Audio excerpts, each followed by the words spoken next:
Assalamualaikum warahmatullahi wabarakatuh. Kenalin, saya Nada. Nah, mau nanya nih Pak, gimana sih hukumnya kalau kita puasa, terus kita nonton ASMR makanan? Nah, gimana itu hukumnya? Tolong jawab ya Pak. Makasih. Sebenarnya kalau secara hukum kayaknya nggak ada ya, nggak ada secara hukum syar'i melihat orang video-video makanan yang berlebihan itu sebenarnya nggak ada. Tapi kalau misalnya itu sebagai bagian dari konten, memang sekarang zamannya seperti itu.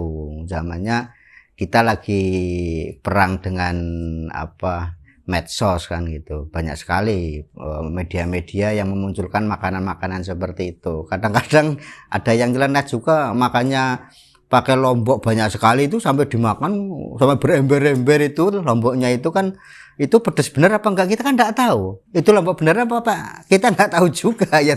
Ternyata lombok-lombokannya pakai plastik yang dimakan, kan bisa jadi. Kalau lombok beneran enggak mungkin lah mereka mau makan lombok satu ember terus dimakan, misalnya seperti itu.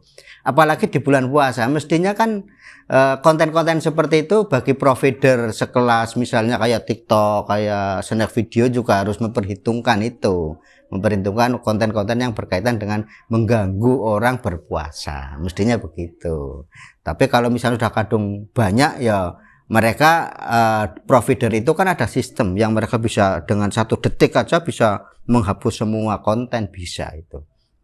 Tinggal pilih aja konten-konten yang sudah masuk ke situ, masuk di di stationnya itu mereka bisa langsung dengan sendirinya 1 detik aja langsung bisa di-cut gitu loh. Yaitu sebenarnya yang mau berpuasa mereka apa kita kan gitu. Kalau mereka mau berpuasa secara konten tidak mengganggu. Kalau mereka mau berpuasa loh, terutama ya sekarang lagi banyak kan TikTok itu. Kalau snack memang barusan. Jadi termasuk yang di YouTube juga banyak sekali. Kemarin ada survei dari Snack Video, saya selalu mengkontor terus itu yang kayak gitu, tak anggap nggak bagus gitu. Karena sedikit komunitas kita yang menjawab itu, mereka jawabnya yang baik-baik malah lebih banyak itu loh. Tapi setidaknya kita berjuang walaupun sedikit, komunitas kita baru 500, tapi kan kita berjuang untuk memberikan konten-konten yang bagus. Setidaknya itu, tidak yang pornografis, tidak yang ekstrim. Itu kan banyak yang ekstrim banget itu. Tidak hanya masalah makanan, yang ekstrim banyak banget itu. Kalau makan mungkin nggak seberapa. Yang ekstrim itu berpelukan, pakai jilbab berpelukan, itu ngeri sekali itu, ya kan. Nah itu juga mengganggu saya terutama kan. Itu contohnya seperti itu, banyak sekali. Tidak hanya masalah makanan aja, tapi karena ini berpuasa ya mestinya yang lebih etis, yang lebih menghormati orang yang lagi berpuasa.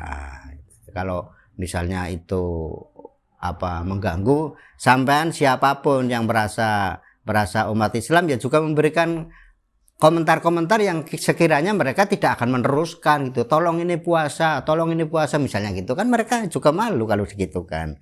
Tapi kalau kita bagus ya terus ya bikin terus mereka. Tapi kalau kita mengkat dengan cara memberikan komentar, jangan sampailah dalam puasa ini mereka mengupload video-video yang seperti itu. Banyak banget. Ini kita juga lagi kemarin malam juga ada rapat dari leader untuk beberapa konten-konten yang berkaitan dengan itu untuk disingkirkan dulu. Itu mereka punya hak 100% tuh, prerogatif sekali itu. Itu seluruh dunia loh. Kalau mereka 1 klik aja mereka akan menutup semuanya gitu. Saya kira itu untuk ya kaitannya dengan masalah makanan yang tidak pas atau yang tidak lazim, kan sebenarnya itu enggak lazim. Kalau saya melihat itu konten, hanya untuk kepentingan konten saja. Kalau untuk kepentingan yang lazim, yang wajar, nggak mungkin lah kita makan tempe kerau kan nggak mungkin. Apalagi makan kerupuknya yang satu terbang besar itu, yang dari Jawa Timur itu kan banyak banget, kerupuknya gede. Makan piringnya segini tapi kerupuknya setampah, itu kan ya itu memang saya kira untuk konten ya, bukan untuk konsumsi orang pada umumnya yang wajar-wajar. Enggak, itu kerupuk satu tampah itu bisa dimakan orang 10 loh itu, tapi dia makan sendiri gitu. Nah ini contoh misalnya kaitannya dengan makanan-makanan yang over lah, menurut saya mungkin over. Tapi kalau nanti ada konten yang seperti itu, kita sebagai generasi puasa, generasi remaja yang berpuasa ya minimal ki memberikan tanggapan, memberikan komentar. Jadi jangan diem, kalau gitu malah kita ikut-ikutan iya ngiler ndang maghrib ya kita kan berarti terhanyut ya. Kalau kita terhanyut ya kita jadi ikut-ikutan. Ya dong aku kirimin dong dipaketin kan biasanya malah gitu. Nah, tapi kalau kita mengcounter dengan cara ya tolong dong itu jangan diupload dulu, tolong bikin yang bagus-bagus, misalnya di masjid apa di musola kan gitu. Kan masih banyak yang lucu-lucu. Makanya nanti pas ada maghrib apa beduk maghrib misalnya kita baru makan bersama-sama. Makan kerupuk silakan, atau kontennya nanti di-share-nya pada saat setelah maghrib. Kan bagus itu. Ya ini semuanya tergantung dari provider sana sih, ya kan. Kalau provider kita mau dengar ya mungkin saya kira maulah. Wong sekarang aja konten yang berkaitan dengan Ramadan itu masternya template-nya banyak sekali. Itu kan berarti menghargai umat Islam. Gitu. Ini seharian saya bikin konten semuanya 100 semuanya Ramadan semua. Jadi yang paha-paha yang sudah mungkin menyingkir kan gitu, karena kita 500 orang konsekuen untuk memberikan counter yang berkaitan dengan Ramadan itu.